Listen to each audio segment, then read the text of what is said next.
11th chemistry lecture. आपलं chapter चालू आहे states of matter, liquids and gaseous state. आपण गॅस लॉज याच्यामध्ये स्टडी केले लास्ट लेक्चरला. तर Dalton law of partial pressure, Dalton लॉचा पार्शल प्रेशरचा जो लॉ आहे तो स्टडी केला, त्याच्यावरचे आपण प्रॉब्लेम सोडवले होते. त्यानंतर आता आजच्या लेक्चरमध्ये याचा पुढचा पार्ट आपण स्टडी करणार आहोत. चला तर मग आपण आजचं लेक्चर स्टार्ट करू. Aqueous tension. आता नेहमी ॲक्वियस हा शब्द कशासाठी असतो तर वॉटरसाठी वापरतात. Aqueous, aqua, water. A vapour is a gas in the contact with a liquid of the same substance. For example, gas above the surface of liquid water is described as water vapor. बघा, तर जेव्हा एखादा liquid content असेल, liquid surface असेल, liquid त्याचं vapour, म्हणजे आता आपण वॉटर कन्सिडर करूया. वॉटर जे असेल, समजा हे एक कंटेनर आहे, ह्या कंटेनरमध्ये काय लिक्विड आहे, काय असणार आहे लिक्विड, हे वॉटर असेल H2O, आणि ह्याचे वेपर जेव्हा वरती येतील तेव्हा ते कशाच्या कॉन्टॅक्टमध्ये असतात तर ह्या लिक्विडच्या कॉन्टॅक्टमध्ये असतात. त्याला आपण काय म्हणतो, जे बाहेर वाफ येते त्याला म्हणतो आपण वॉटर वेपर. मग a vapour is a gas in contact with liquid of the same substance. तर वेपर म्हणजे काय असतं, तो गॅस त्याच्याच सबस्टन्स, त्याचा जो लिक्विड सबस्टन्स असतो त्याच्या कॉन्टॅक्टमध्ये असतो, त्याला म्हणतात vapour. Vapour is a gas in contact with liquid of the same substance. Same सबस्टन्सच्या लिक्विडच्या जेव्हा ते कॉन्टॅक्टमध्ये असतं तेव्हा त्याला काय म्हणतात तर वेपर. फॉर एक्झाम्पल दिले बघा, gas above the surface of liquid water is described as water vapour. ते वॉटरचं असतं म्हणून त्याला काय, वॉटरची ती वाफ असते म्हणून त्याला म्हणतात water vapour. The pressure of the water vapour is non at its vapour pressure. आणि त्या वेपरमध्ये जे प्रेशर असतं त्याला म्हणतात वेपर प्रेशर. बघा समजलं का. पहिल्यांदा वेपर म्हणजे काय, वेपर म्हणजे एखादा पर्टिक्युलर गॅस त्याच्या सेम लिक्विडच्या कॉन्टॅक्टमध्ये असतो त्याला म्हणतात वेपर. म्हणजे जर वॉटरच्या कॉन्टॅक्ट, वॉटर लिक्विड कॉन्टॅक्टमध्ये वॉटरचे वेपर असतील तर त्याला काय म्हणतात वॉटर वेपर्स. आणि त्या वेपरमध्ये जे प्रेशर असतं त्याला काय म्हणतात तर vapour pressure. The pressure of the water vapours is known as its vapour pressure. Suppose the liquid water is placed into a container and air above is pumped away and the container is sealed. Then the liquid water evaporates and only water vapor remains in the above space. आता काय सांगितलं, एखादे container आहे, कंटेनरमध्ये काय केलंय ते seal केलेलं कंटेनर आहे आणि त्याच्यामध्ये काय आहेत लिक्विड वॉटर वेपर्स आहेत, लिक्विड वॉटर आहेत. तर जेव्हा खालून त्याला तुम्ही कंटेनरमधून, समजा बघा आता एक कंटेनर आहे, ह्या कंटेनरमध्ये काय लिक्विड आहे आणि त्याचे काय आहेत वेपर्स आहेत एकमेकांच्या कॉन्टॅक्टमध्ये, आणि हे काय केलं वॉटर वेपर, हे काय केले सील केले. तर सील केल्यानंतर जेव्हा पूर्ण लिक्विड ह्याच्यातून निघून जाईल तेव्हा त्यातलं लिक्विड काय होईल, इव्हॅपरेट्स होईल. सगळं लिक्विड काय होईल, इव्हॅपरेट होईल.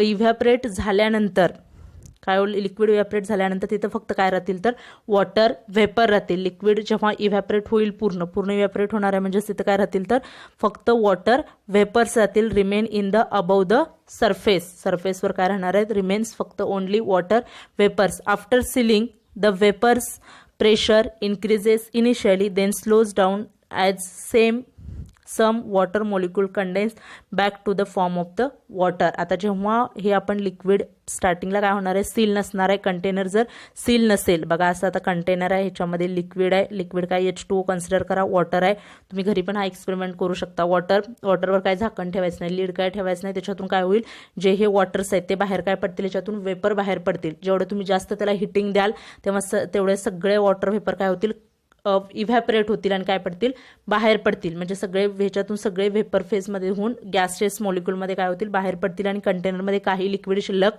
राहणार नाही. तेच जर सील्ड ट्यूब असेल तर कंटेनर काय असेल, सील्ड असेल तर काय होईल, सगळं जरी लिक्विड तुमचं वेपराईज झालं, बघा सील्ड असेल एखाद्या कंटेनरमध्ये किंवा पातेल्यात पाणी घ्या आणि त्याच्यावरती तुम्ही जर झाकण ठेवलं तर त्या झाकणाच्या आतल्या साईडला तुम्हाला छोटे छोटे ड्रॉपलेट्स दिसतात, बघा लिक्विड ड्रॉपलेट्स दिसतात. तेव्हा काय होतं तर हे जे लिक्विड असतं ते लिक्विडची वेपर होताना ते वेपर काय होतात, थोड्या वेळानं तिथं काय होतात, कंडेन्स होतात. तिथं वरून काय होतं, तिथं प्रेशर क्रिएट होतं. सील्ड कंटेनरमध्ये प्रेशर इन्क्रीज झाल्यामुळे ते वॉटर वेपर काय होतात, तिथं कूल होतात आणि ते परत वाफेचं कन्व्हर्शन कंडेन्स होऊन परत लिक्विडमध्ये होतं. So after ceiling the vapor pressure increases initially then slows down. The same some water molecule condense back to the form of water molecule काय होतात, थोडे काय होतात, condense होतात. After few minutes the vapor pressure reach the maximum is called saturated vapour pressure. आता थोड्या वेळानंतर काय होऊ शकतं, आफ्टर फ्यू मिनिट्स एक थोडे वॉटर वेपर काय होतात,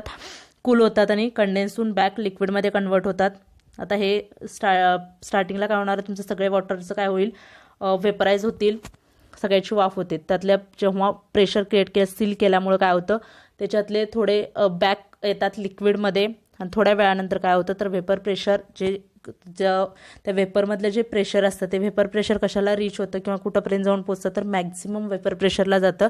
त्याला म्हणतात सॅच्युरेटेड वेपर प्रेशर. जेवढं मॅक्झिमम वेपर प्रेशर असतं त्याला काय म्हणतात, saturated vapour pressure. The pressure exerted by saturated water vapour is called aqueous tension. आणि ते जे सॅच्युरेटेड वेपर प्रेशर जो असतो, वेपर प्रेशर किंवा the pressure exerted by saturated water vapour, saturated water vapour जे प्रेशर एक्झर्ट करतं त्याला काय म्हणतात, ॲक्वियस टेन्शन. पी ॲक्वियस, बघा कशाने सिम्बॉल वापरतात, P aqueous, aqueous tension.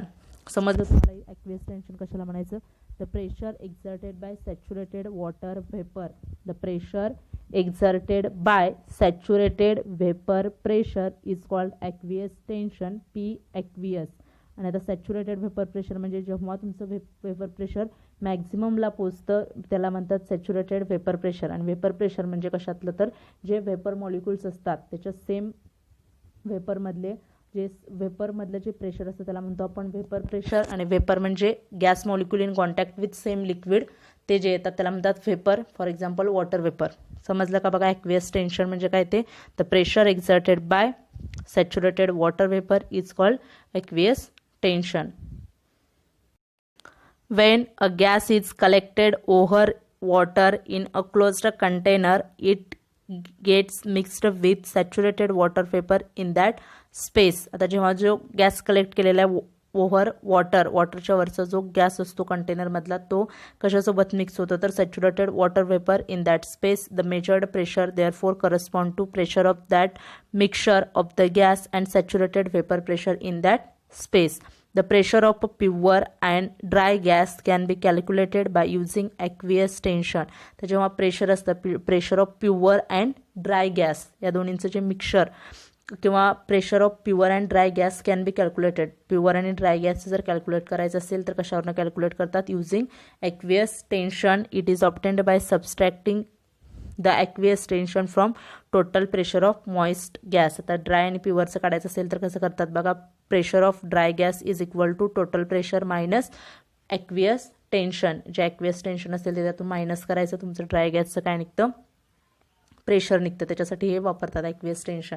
So P dry gas is equal to P total minus P aqueous. P aqueous म्हणजेच काय, ॲक्वियस टेन्शन. आणि जर पी टोटल आहे तर टोटल वेपर प्रेशर असेल आणि प्युअर ड्राय आणि त्या गॅसचं जे वेपर प्रेशर असतं ते कशाने कॅल्क्युलेट करतो आपण, P dry is equal to P total minus P aqueous.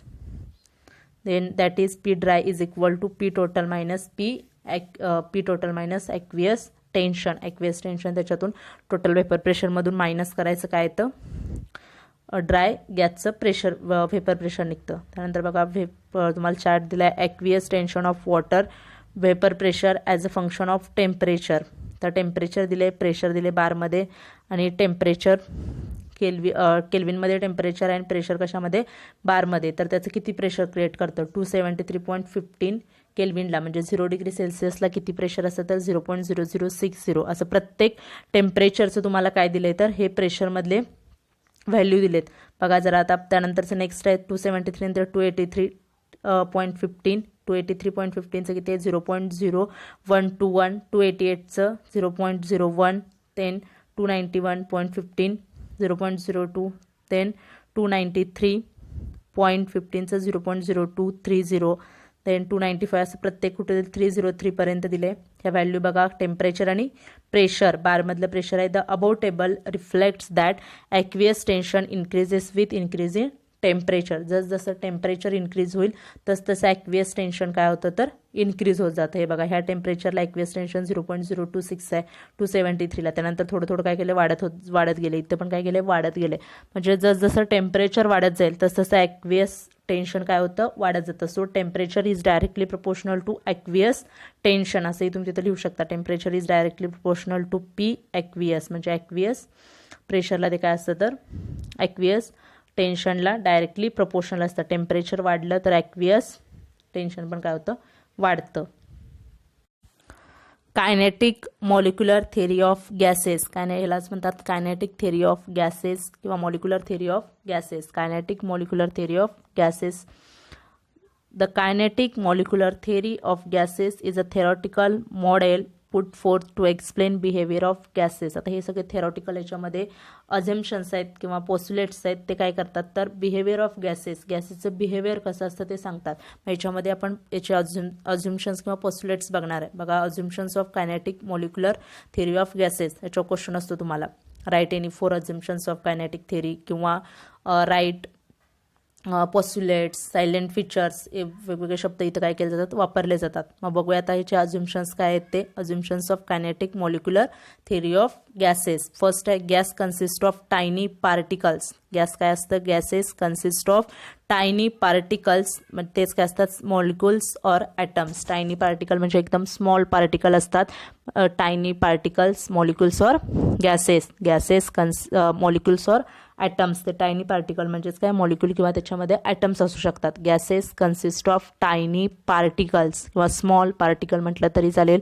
Gases consist of tiny particles in bracket किंवा ते टायनी पार्टिकल काय असतात तर मॉलिक्युल्स ऑर ॲटम, किंवा असं म्हटलं तरी चालतं तुम्ही. The gases consist of molecules or atom or tiny particle किंवा small molecules or atoms.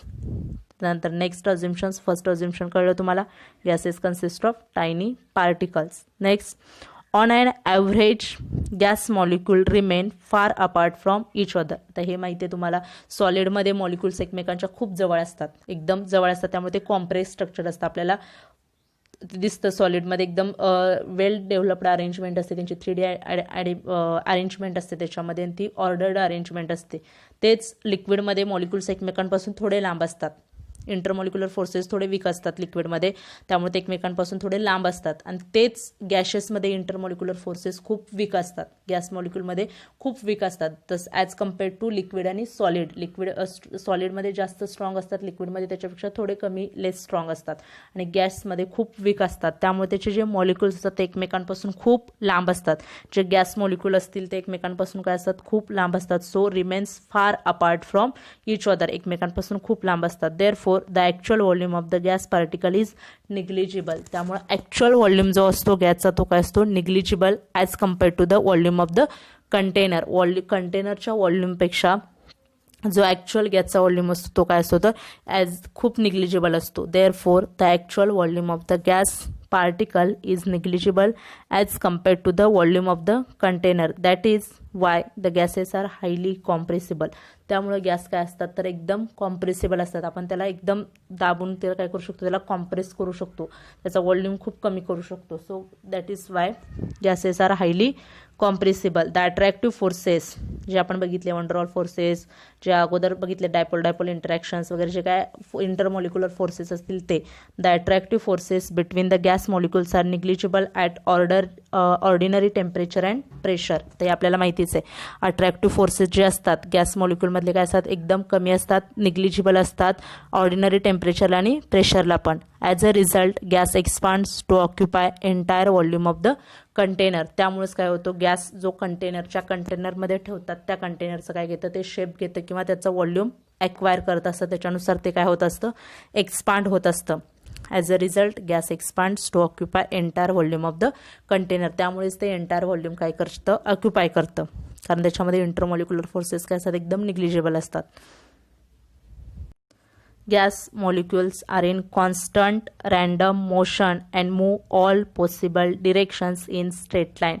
They collide with each other and with the walls of the container. आता गॅस मॉलिक्यूल जे असतात, एखाद्या कंटेनरमध्ये असलेले गॅस मॉलिक्यूल काय असतात, कॉन्स्टंट रँडम मोशनमध्ये असतात. म्हणजे बघा, असा जो गॅस मॉलिक्यूल, आता हे सगळे पोस्टुलेट्स लक्षात ठेवा, जेवढे तुमच्या याच्यातले तुम्हाला 4 किंवा 5 लिहायला असतात. राईट एनी 5, राईट एनी 4 वगैरे असं येतं क्वेश्चन.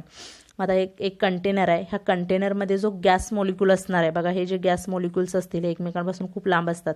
आणि ते काय असतं, जो जो गॅस मॉलिक्यूल आहे ते रॅन्डम काय असतात, मोशनमध्ये असतात. So move in possible direction, ह्यांना जे वाटेल त्या डिरेक्शनला काय ते स्ट्रेट लाईनमध्ये काय होत असतात, मूव्ह होत असतात. आणि हे वॉल, ज्या कंटेनरच्या वॉल असतात त्याच्यावर, त्यामुळे मग त्याच्यावर काय होतात, ते कोलाइड होतात. Collide with each other and walls of the container, कंटेनरच्या वॉलला आणि एकमेकांना मूव्ह होताना काय होतात, ते कोलाइड होतात, म्हणजे एकमेकांवर आदळतात. बघा हा मॉलिक्यूल एकमेकांवर काय होतात, आदळतात, किंवा कंटेनरच्या वॉलला जे गॅसेस मॉलिक्यूल आहेत ते एकमेकांवर काय होतात, येऊन आदळतात, म्हणजेच काय होतं, कोलाइड होतात. Gas molecules are in constant random motion, ते एकमेकांमध्ये कॉन्स्टंट रॅन्डम मोशनमध्ये असतात. So move in all possible directions in straight line, त्यामुळे सगळ्या पॉसिबल डिरेक्शन्सना ते काय होऊ शकतात, मूव्ह होऊ शकतात इन स्ट्रेट लाईन मॅनरमध्ये. The collide with each other and with the walls of the container, ते एकमेकांना कोलाइड होऊ शकतात, एकमेकांवर आदळतात, किंवा कंटेनरच्या वॉलला पण कोलाइड होतात. देन नेक्स्ट पॉस्युलेट आहे बघा, fifth. Pressure of the gas is due to the collision of a gas particle with the walls of the container. ते आता गॅसचं जे प्रेशर असतं ते कशामुळे असतं, तर कोलिजन ऑफ गॅस पार्टिकल, जे गॅस पार्टिकल रॅन्डम मोशनमध्ये असतात ते ज्या कंटेनरला जाऊन आदळतात त्याच्यामुळे, ते वॉलच्या कंटेनरमुळे त्याच्यामध्ये काय असतं, प्रेशर असतं गॅसचं. The pressure of the gas is due to collisions of gas particle with the walls of container. Gas पार्टिकलचं जे कोलिजन होतं वॉलच्या कंटेनरसोबत त्याच्यामुळे त्याला काय असतं, प्रेशर असतं. त्यानंतरचं 6 आहे, the collision of the gas molecules are perfectly elastic in nature which means that the total energy of the gaseous particle remains unchanged after collision. आता elastic in nature, elastic property तुम्हाला माहीत असेल, rubber, हेअरबँडचे वगैरे असतात बघा ते rubber काय केले आपण, त्याला जर स्ट्रेस अप्लाय केला तर ते काय होतं, बाहेरून जर स्ट्रेस अप्लाय केला तर ते काय होतं, स्ट्रेच होतं. बाहेर जर आपण त्याला ओढलं तर ते काय होतं, तर स्ट्रेच होतं. आणि परत जर त्याचा स्ट्रेस काढून घेतला तर ते परत आहे तर त्याच्या ओरिजिनल शेपला येतं किंवा ओरिजिनल पोझिशन ॲक्वायर करतं. बघा जर हेअर बँड असतील, रबर बँड, त्याला काय करायचं, तुम्ही असं ताणून बघा, म्हणजे त्याला स्ट्रेच करून बघा. स्ट्रेच केल्यानंतर काय होतं, ते स्ट्रेच होतं, म्हणजे ताणलं जातं, त्याची साईज काय होतो, वाढतो. आणि परत जर तुम्ही ते जो स्ट्रेच अप्लाय केला, त्याला स्ट्रेस जो अप्लाय केला तो जर काढून घेतला, जो फोर्स बाहेरून जो फोर्स अप्लाय केलाय तो फोर्स जर काढला, रिमूव्ह केला, तर ते काय होतं, आहे त्या ओरिजिनल शेपला येतं. म्हणून त्याला काय म्हणतात, तर इलॅस्टिक प्रॉपर्टी. मग हे जे कोलिजन्स असतात गॅस मॉलिक्यूलचे ते काय असतात, परफेक्टली इलॅस्टिक इन नेचर, त्याच्यामध्ये इलॅस्टिसिटी असते. त्यामुळे जेव्हा total energy of the gaseous particle remains unchanged after collision, त्यामुळे त्याच्यातली जी एनर्जी असते ती काय राहते, रिमेन अनचेंज्ड. त्यानंतर 7 आहे, the different molecules of a gas moves with different velocities at any instant and have different kinetic energy. तर जे डिफरंट मॉलिक्यूल असतील गॅसचे ते काय होतात, डिफरंट व्हेलॉसिटीनं मूव्ह होतात. कारण प्रत्येक एक जण जास्त स्पीडनं जाईल, एक कमी स्पीडनं वगैरे असं असतात. जे डिफरंट मॉलिक्यूल असतात ते काय होतात, गॅसचे, with different velocities at any instant and hence have different kinetic energy. त्यामध्ये त्यांची कायनेटिक एनर्जी काय असू शकते, डिफरंट असू शकते. कारण एक मॉलिक्यूल गॅसमध्ये काय असतात, नंबर ऑफ मॉलिक्युल्स असणार आहे, त्यातला एक मॉलिक्यूल वेगळ्या स्पीडने जातो, दुसरा मॉलिक्यूल वेगळ्या स्पीडने, काहींना स्पीड जास्त असतो, काहीचा कमी असतो, त्यामुळे त्यांच्या व्हेलॉसिटीमध्ये काय होतो, डिफरन्स होतो. आणि कायनेटिक एनर्जी, त्यामुळे कायनेटिक एनर्जी पण काय असते, तर different. But average kinetic energy of the gas molecules is directly proportional to the absolute temperature. पण जी ॲव्हरेज कायनेटिक एनर्जी असते गॅस मॉलिक्यूलची ती काय असते, directly proportional to the absolute temperature. So average kinetic energy is directly proportional to T. हे दाखवले बघा. So average kinetic energy is directly proportional to T. बघा समजले का तुम्हाला. टोटल 7 पॉस्युलेट्स आहेत किंवा अझम्पशन्स आहेत कायनेटिक थेरीचे. कायनेटिक थेरी किंवा molecular theory of gaseous. Important theory, व्यवस्थित पॉस्युलेट्स वाचा, सगळे पॉस्युलेट इझी आहेत, ह्याच्यामध्ये काय अवघड नाही आहे. आता आजचं लेक्चर आपण इथं स्टॉप करूया. आता हा जो नेक्स्ट पार्ट आहे, डेविएशन फ्रॉम आयडियल बिहेवियर, खूप मोठा पॉईंट आहे आणि एकदमच आपण स्टार्ट करू, म्हणजे व्यवस्थित तुम्हाला एका लेक्चरमध्ये संपेल. आत्ता जर आपण तो चालू केला तर एका लेक्चरमध्ये आपला संपणार नाही. आजच्या लेक्चरमध्ये तो कंटिन्यू पूर्ण होणार नाही, कारण त्याच्यामध्ये खूप आहे, आयडियल गॅस, रिअल गॅस, याच्यातला डिफरन्स वगैरे खूप मोठा पॉईंट आहे. तो आपण आता नेक्स्ट लेक्चरला तो बघूया. आजच्या लेक्चरमध्ये जेवढे आपण कायनेटिक थेरी बघितली त्या थेरीचे अझम्पशन्स व्यवस्थित लक्षात ठेवा. आणि त्याच्यावर एखादा तर क्वेश्चन असतोच, राईट एनी 4 किंवा एनी 5 वगैरे असं क्वेश्चन्स असतात. पण जर तुम्ही सगळेच दिले, मला व्यवस्थित येत असले तर सगळे लिहिता येतील, कारण इझी आहेत, असे काही अवघड नाही आहेत ते अझम्पशन्स. व्यवस्थित करा. जर काही डाऊट्स असतील तर विचारत चला. थँक्यू.